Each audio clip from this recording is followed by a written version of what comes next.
Halo minasang, perkenalkan nama saya Utari Novela. Saya adalah salah satu dosen pada jurusan Sastra Jepang Universitas Bina Nusantara. Saya biasa dipanggil Ella Sensei. Kita akan membahas mengenai Japanese fonologi dan morfologi, yang mana pada video kali ini kita akan fokus membahas onsegaku atau fonetik dalam bahasa Jepang.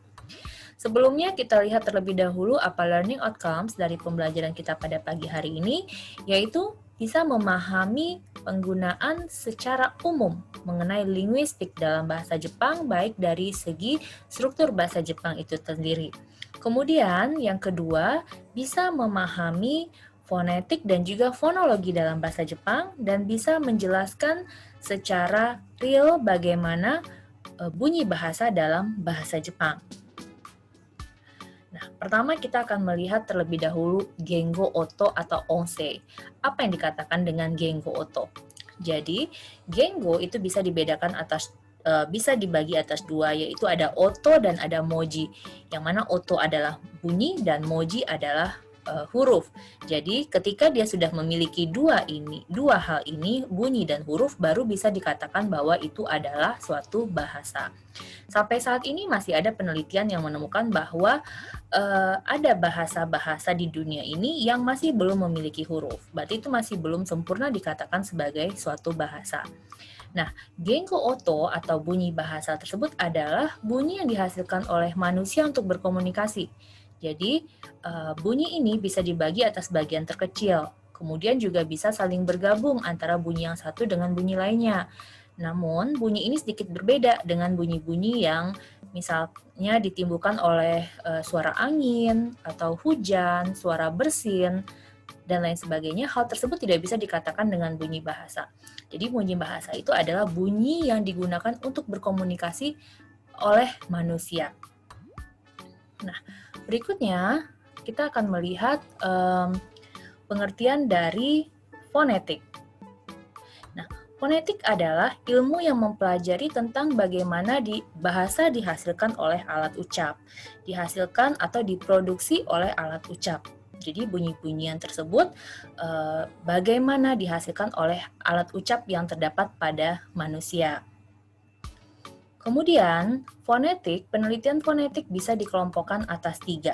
Yang pertama adalah articulatory phonetics atau Choong Onsegaku, yaitu Hanashite ga doyatte samazamana onsei o hassei suru kenkyū.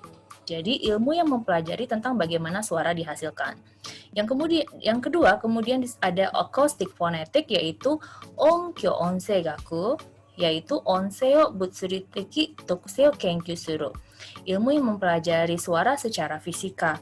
Dan yang ketiga ada auditory phonetic, yaitu Chokaku Onsegaku, hikite ga doyatte onseo chikaku suru ka o kaimei shio to suru.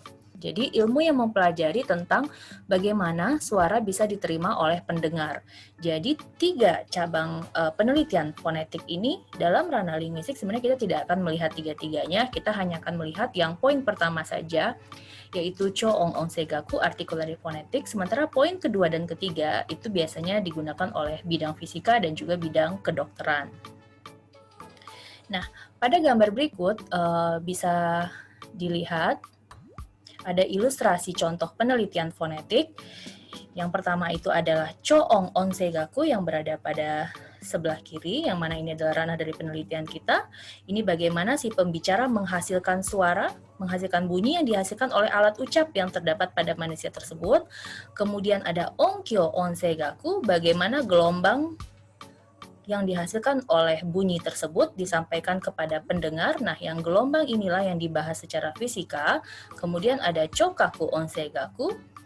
Ini adalah bagian biasanya dipelajari oleh bagian kedokteran, yaitu bagaimana suara tersebut sampai di telinga, sampai kepada pendengar. Apakah gelombang tersebut yang menyampaikan bunyi bahasa tersebut bisa diterima baik oleh si pendengar.